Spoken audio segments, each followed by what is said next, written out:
Hi guys, today is March 25th, 2020, and today is Wednesday. I'm gonna just start by reminding all of you, it doesn't matter if the video is coming from Miss Maldonado, me, or Miss Alonso or Miss Delgado. Any video that any of the third grade teachers make is for everybody, right? So like I'm doing the writing videos and the math videos, so you need to make sure if you're in Miss Alonso's class or Miss Delgado's class, you're still watching it, even though it's me. It's just an easy way for the three of us to divide the work because each video takes a really long time to do. And so we've been hearing from some parents saying, oh, we didn't know that we had to watch the videos if it's the other teacher, and that is not the case. So doesn't matter, you're still watching videos from all of us. So whenever I post something on Parent Square, ask your parents, like, hey, did Ms. Maldonado send anything? And I'm the only one posting on Parent Square, reminding you where to find the video. So make sure you ask your parents. Because if not, you've lost now. This is our second week of doing videos. And so we don't want you to lose out on your education because, of a mistake. I also am going to ask you to take out your homework notebook out, or a notebook where you're going to use, or a piece of paper that you can use throughout today. I'm going to ask you to copy down what videos you should be expecting throughout the day today. So make sure you take that out so that I can share with you my screen, and I'm going to ask you to copy something down in a second. So you should be able to see the screen. So today you should be expecting about 6 posts or 6 videos from me from any of our channels. And I might also post a random animal video for you to watch and learn about a new animal. So stay tuned for that as well. So for Reader's Workshop, I'm going to be doing a video today. I haven't done any videos for Reader's Workshop, but I was thinking, I hope that you guys are reading your book club book, or you've been trying to. I actually ended up having one of my book club books from my class with me, so I'm going to be reading that with you guys and teaching you some strategies that you can use with your own book from your book club, or any chapter book or any book that you might have at home, or if you're reading on Epic, you can use the strategies that I'm teaching you. We're about to do this one in a second. For Writer's Workshop, we've done Said is Dead in the past, and we're just going to do a review of that and just make sure our fairy tale doesn't have the word said throughout the fairy tale, and that can be found on my channel. For Chapter 3 of Charlotte's Web, Mrs. Alonso, you're going to head over to Mrs. Alonso's channel, and I will post that today. For Chapter 3, if you haven't read Chapter 2, it's on Miss Delgado's channel, so I'll tell you how to get to it in a second. And I read Chapter 1. So make sure that you're keeping up with the read aloud, because if you listen to Chapter 1 and then skip Chapter 2 and now you're on Chapter 3, like that's going to be very confusing. Idiom of the Week, it's on Miss Delgado's channel. I will post that today as well. And then Mrs. Alonso made our SBAC prep video for Stray, the story that you guys should have in your bag, and that's going to be Stray video number 3. And again, if you haven't done Stray video number 1 or video number 2, you should head to her channel and read those first, or watch those first, because again, it's going to be very confusing if you haven't watched the ones before that. And I'm going to say that for all of the lessons we've done. For writing, I've been doing all of the writing lessons. You need to make sure you've been watching all of them, because they're all connected and it's all going to help you with your own fairy tale. Now, if you're like, well, I can't find Mrs. Alonso's channel, I added a little picture so you can see what her channel looks like. For Mrs. Alonso's channel, to find it, you type Alma Alonso, and she's going to have her picture there. Miss Delgado has her Bitmoji. So for Miss Delgado's channel, to find it, you type Diane Delgado. And then for my channel, same thing, you would type Shazi Maldonado, and I added my picture there so you guys could see me there. So make sure, I'm going to ask you to pause the video right now so that you can copy down what we're doing today, and do little check boxes so that as you're doing your work and you're watching videos and you're doing the work, check it off for yourself, okay? And so you should have paused, you should have written it down, and we're going to start with our reading lesson for today, which I am excited about because I love reading. And I'm excited because I've always wanted to read this book. I think I read parts of it last year with one of my book clubs, but I didn't get to finish it. So I'm going to be using this as my model during our readers lesson. So I'm going to share with you our slides so you guys can see that. And that is not it. That's for Charlotte's Web. So hold on a second. Here we go. Let me move myself. And here we go. So for Reader's Workshop today, our learning intentions. Today, we are going to make connections using our book club book. Success criteria, I can write a paragraph explaining a connection I made to myself, another text, to a world event, or to a movie or a TV show. And I will show you how to do that in a moment. Language intention, I use words like for example, or phrases like for example, in addition, furthermore, in order to extend my thinking. So we are very good at saying like, I think is feeling because but we really want to, in third grade, now that we're towards the end of the year, we want to just write like paragraphs, right? To explain our thinking and really, really give a lot of details from a text. And so we're going to be working on that during this video and in the coming videos. And then our social intention for today, I do the work even when no one is looking. That is very important, friends. So before we even start the book, I want to know what you know about earthquakes. So make sure you take out your Reader's Workshop notebook. And pause me if you haven't so you can go do that. But your Think Right Pair for today is, what do you already know about earthquakes? I bet you guys know a lot about earthquakes because we've done earthquake drills. I'm sure, I think last year maybe some of you went to the Natural History Museum or the Science Museum. You might have learned something about earthquakes there. Maybe you've done your own reading. I want to know what you know about earthquakes. And so I'm going to ask you to write in your reader's notebook, on the topic of earthquakes, comma, I already know, comma, comma, and period. So pause me now so that you can write your statements about what you already know about earthquakes. Bonus, you can add your Think Right Pair. If you don't want to write it in your Reader's Workshop notebook, you can type it in the YouTube comment section of this video. You have options. All right. So you're back. You might have said on the topic of earthquakes, I already know that they're destructive, right? You might have said that you know that they're destructive, that they create cracks in the earth at times, and maybe you know that earthquakes can be caused by the plates. So the earth sits on plates, and I'll show you that in a second. That's more of like, maybe we'll go more into that. Maybe later on we'll do a little bit more science on here on YouTube.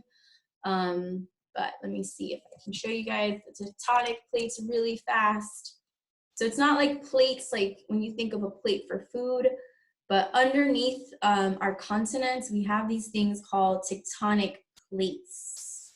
That's what our ocean sits on and our continents sit on. And so when an earthquake happens, these tectonic plates are always shifting, they're always moving. And when they move, sometimes when they clash like that, that's when you feel an earthquake. And it depends, sometimes the magnitude or how severe it is or how strong it is, right? That's magnitude. It could be like something that you barely feel, or it could be like a really high magnitude earthquake.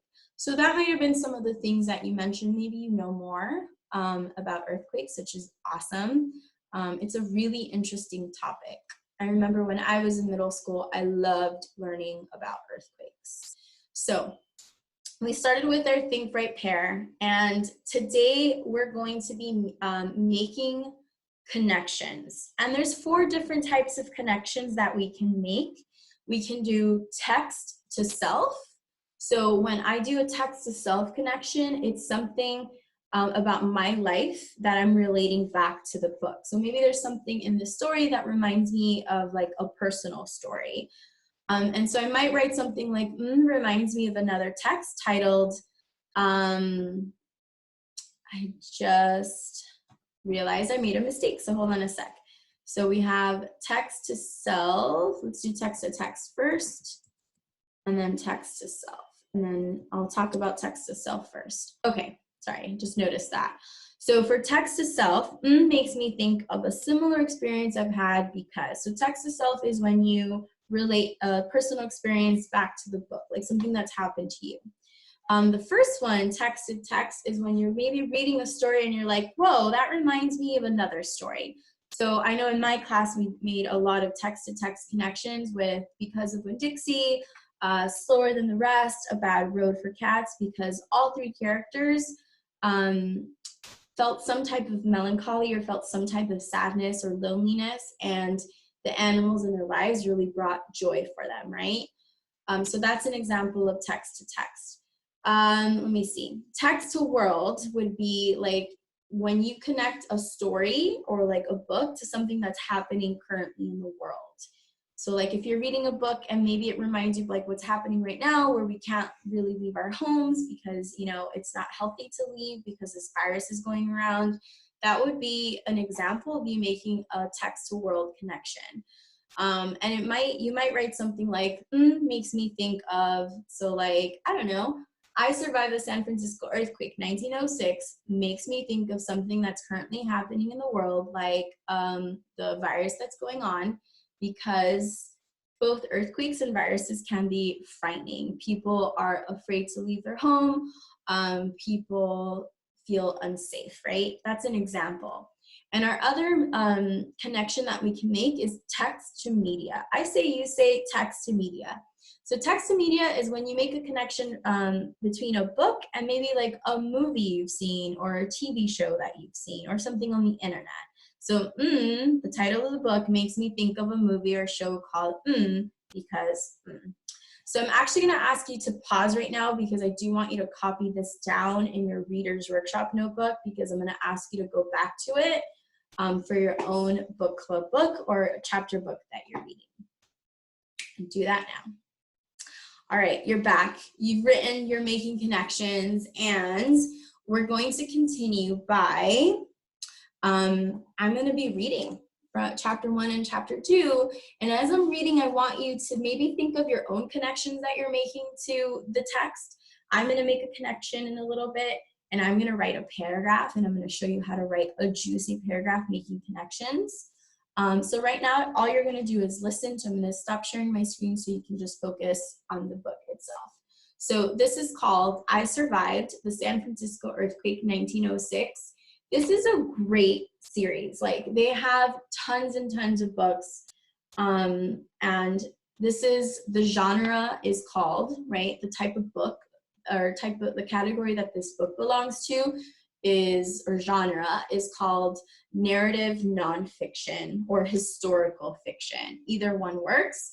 So basically it's based off of like a historical event, something that happened in history, but the character's made up. This isn't a real character. So they're making up a story based off of something that actually happened in real life. Like we could actually write our own narrative nonfiction, our own historical fiction, because currently the world is going through something together. We're going through this COVID-19 or this coronavirus. You guys should it'd be awesome if you kind of kept a journal of like what you're noticing and what's happening, and like when you go to grocery stores and like, you know, having to be stuck at home and not going to school. So just some ideas if you're like, ooh, I want to write about that. Like that's an interesting topic, okay? So I'm going to start. The author is Lauren Tarshis. So chapter 1, April 18, 1906, Rincon Hill, 5:12 a.m., San Francisco, California. The sky was still dark when the ground began to shake. Most people in San Francisco were still sleeping. Just a few were awake. Shopkeepers arranged their stores, getting ready for the day. Carriage drivers fed their horses, newsboys ran down the sidewalk to pick up their newspapers to sell, and 11-year-old Leo Ross was in a broken down building high on Rincon Hill. When the rumbling started, Leo thought it might be thunder. He had no idea that deep below the city, two gigantic pieces of earth were pushing past each other. Powerful shocks exploded up through the underground layers of dirt and rock. All across the city, streets ripped open. Buildings swayed. Walls crumbled and houses came crashing down. Broken glass, hunks of wood, and piles of brick tumbled into the streets. Leo stood in shock as the floor beneath him rose and fell like ocean waves. Hunks of plaster hit him on the head. Windows shattered, spraying glass all around. He tried to scream, but his throat was coated with dust. He wanted to run, but he couldn't even stand. The shaking was too hard. And then there was a sound like an explosion.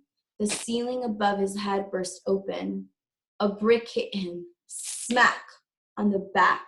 And then another thud hit him in the shoulder. Crash! Dozens of bricks poured down. Leo fell to the floor and curled into a ball. The bricks kept coming, raining down. He couldn't see. He couldn't breathe. Soon, he would be buried alive. So just to kind of give you some background knowledge, this earthquake in 1906 actually occurred. It happened. And I'm going to quickly show you a picture of the destruction. Back in 1906, they did not have the technology that we have today. And so you're going to notice that like the pictures are not as good. They couldn't really capture the pictures, but let me see if I can find 1906 earthquake. It really destroyed San Francisco back then. They had to completely rebuild the city because not only was there an earthquake, it was followed by a huge gas explosion. So there was a lot of fire and a lot of buildings just were completely destroyed. Those are just some pictures that I wanted to show you. Yeah, very devastating for San Francisco back then. Okay, so I've read chapter 1, I'm gonna read chapter 2, and then in my head, I'm already thinking like, what can I connect this to? Can I make a connection to myself, something that's happening in the world, something I've seen on TV, maybe? We'll see. Chapter 2. 20 hours earlier. So this is a flash, yeah, that's right, a flashback. President Roosevelt is coming to town, Leo shouted. Read all about it. Leo was standing on his corner selling that morning's newspaper. The sidewalk was crowded with men rushing to work. They barely slowed down as they handed Leo their nickels and grabbed their newspapers from his hands. It was barely 7 in the morning, and Leo had sold almost all of his papers.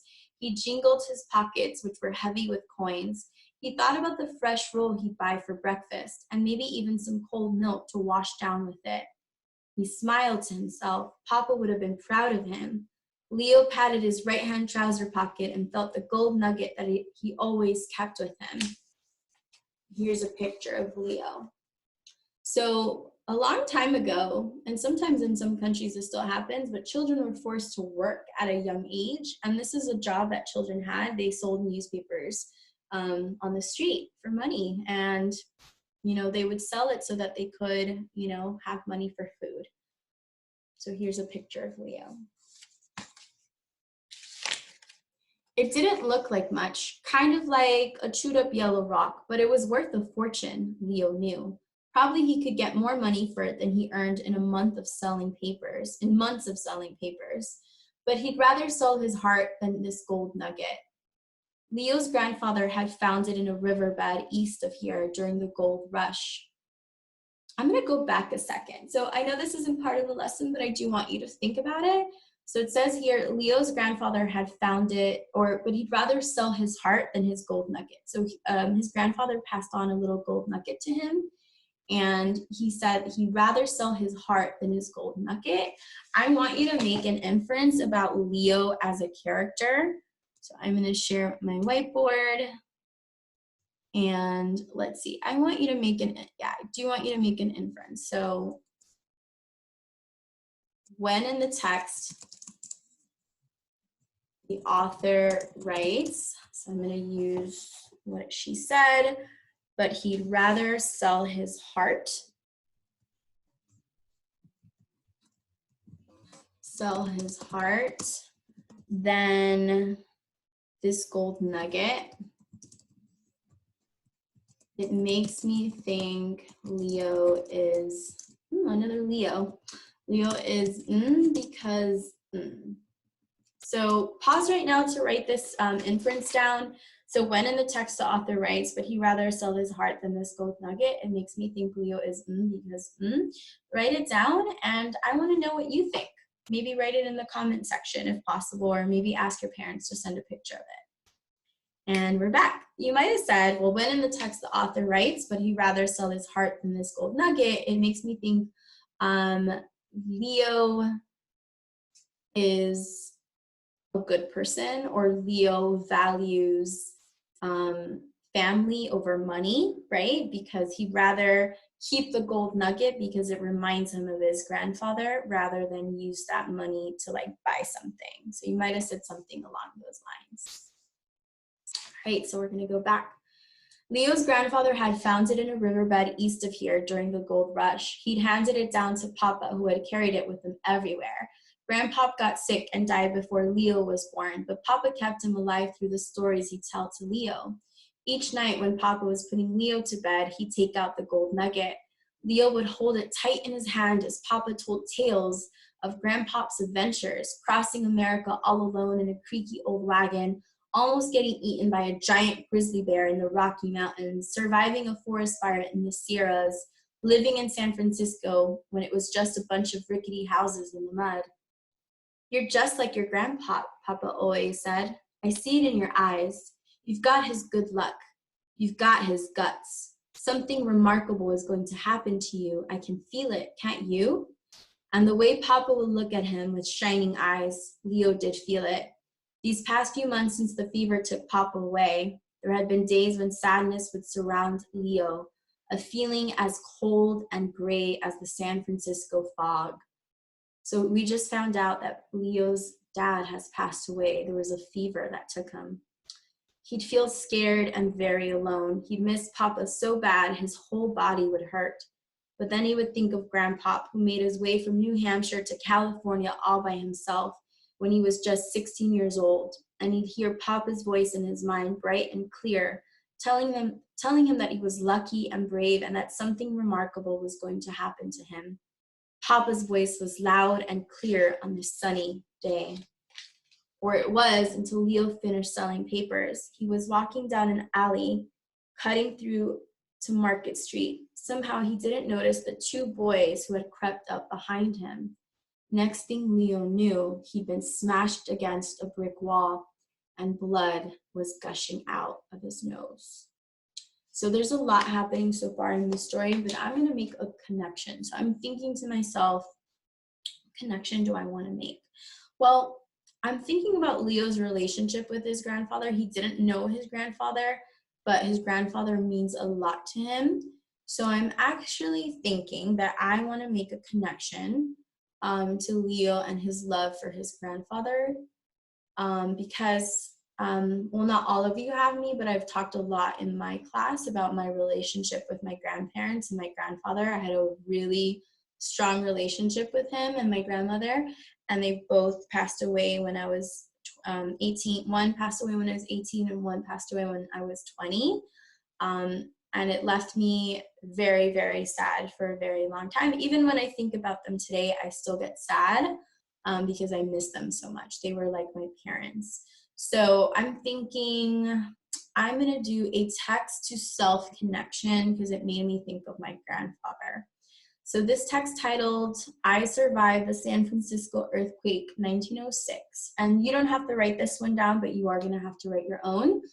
So this text titled, I Survived from the San Francisco Earthquake 1906 reminds me of a similar experience I've had, particularly or especially because Leo, the main character,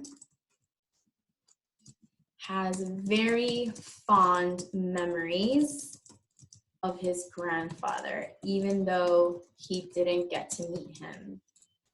So fond memories means like good memories, right? Like I have very fond memories of my grandparents. So I've had, especially because Leo, the main character, has very fond memories of his grandfather, even though he didn't get to meet him. Leo holds on to a gold nugget that was passed down to him, and it reminds him of all of the adventures his grandfather had as a younger man. If I go back to my learning intention or my language intention, I know I want to use words like for example, in addition, furthermore. So I'm going to start with for example, and I'm going to go back to the text. For example, on page, let me see, on page, I think 7 or 6. Yeah. Leo would hold it tight in his hand as Papa told tales of Grandpa's adventures, crossing America all alone. Yep. So I'm going to use on page 6, the author writes, colon, those 2 dots. What did I say? Leo would hold it tight. I need my quotation mark. Leo would hold it tight in his hand as Papa told tales, in his hand as Papa told tales about Grandpop's adventures. Dash, crossing, let me see, what does it say? Crossing America all alone in a creaky wagon, almost getting eaten by a grizzly in the Sierras, in the Rocky Mountains. And I'm gonna make this a little bit smaller so I can fit more. So in the Rocky Mountains, surviving a forest fire in the Sierras, living in San Francisco, living in San Francisco when it was just a bunch of rickety houses in the mud. Okay, let me read what I have so far so I can really think to myself if I need to make it better. This text, titled I Survived the San Francisco Earthquake 1906, reminds me of a similar experience I've had, especially because Leo, the main character, has very fond memories of his grandfather, even though he didn't get to meet him. Leo holds on to a gold nugget that was passed down to him, and it reminds him of all the adventures his grandfather had as a younger man. For example, on page 6, the author writes, Leo would hold it tight in his hand as Papa told tales about Grandpa's adventures, crossing America all alone in a creaky wagon, almost getting eaten by a grizzly in the Rocky Mountains, surviving a forest fire in the Sierra, living in San Francisco when it was just a bunch of rickety houses in the mud. And so I now want to remind the reader, or remind whoever's reading this, that it reminds me of my grandfather. The way Leo describes the grandfather reminds me of my own grandfather when he was still alive. Because my grandfather would tell me many stories from his childhood living in Guatemala. For example, or I already used for example, let's do, yeah, in addition, my grandfather would share his war stories and his stories, and his story on how he became orphaned. So my grandfather had a mother, but she died at a young age, so he was really young, became orphaned, and had to live with his grandmother. And there's your paragraph, right? So that's what I want you guys to do. And you might not have, guys, it's obviously you're not going to have the same connection because you don't all have my Papa Juanito, right? Like it wouldn't make sense for you to write like maybe that it reminds you of your grandfather if you didn't have a similar experience, but maybe listening to me read this book reminds you of a movie you saw with an earthquake. And so you might connect this to that, or maybe you want to connect it to another natural disaster, or maybe you want to connect it to what's happening right now. Like it's frightening. Like we're all a little, you know, people are scared. I'm sure your parents have expressed that they're a little scared because it, you know, we can't really go out without maybe risking like getting sick, and like we're all a little frightened about going out, and we're trying our best to make sure that people stay in so that we can stop the virus from spreading further, right? So there's so many different types of connections that you can make. I really would love to see yours written in the YouTube comments of this video, or remember, ask your parents to take a picture of whatever you write. Please write neatly so it's easy for us to understand. I'll see you in the next video. Make sure that you stay tuned. Remember that you're staying tuned for this schedule today. So if you've already done this video and you wrote down this schedule, you should have, your checklist, give yourself a check mark for the Reader's Workshop 1, but make sure you do the writing and you do your reading like you should, right? You should be reading 30 minutes in English and 30 minutes in Spanish. I'll see you in the next video.